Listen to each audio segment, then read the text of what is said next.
Israelis are paying tribute, meanwhile, to the 364 people who were killed at the Nova Festival exactly a year ago.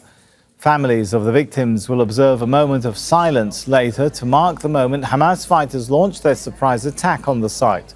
44 people were taken captive from there by Palestinian resistance groups. Crowds of protesters, meanwhile, gathered outside the Israeli Prime Minister's home in West Jerusalem. They're demanding the return of remaining captives being held inside Gaza. Let's go back to Stefanie Dekker. She's joining us from Jordan, at Jordan's capital Amman, because the Israeli government has banned Al Jazeera from reporting inside Israel and the occupied West Bank. So, Stefanie, between commemorations and demonstrations, how are Israelis marking this day? With great sorrow, Sammy. This is a country that really was shaken to its very core on October the 7th. You have the Israeli president, Isaac Herzog, at that Nova Festival you were mentioning there. They marked in the early hours the same time of the attack a year ago. He will then visit other areas, some of the kibbutzes and villages along the border with Gaza, and that's going to last 3 days.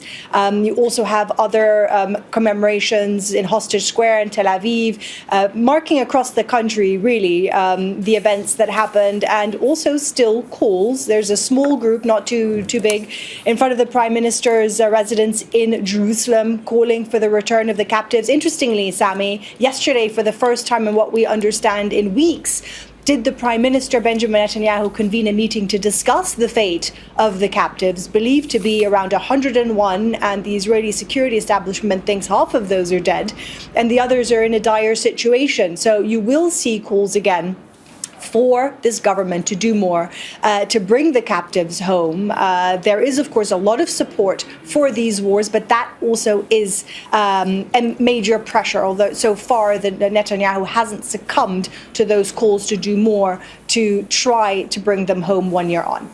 Stefanie Dekker there from Amman in Jordan. Make sure to subscribe to our channel to get the latest news from Al Jazeera.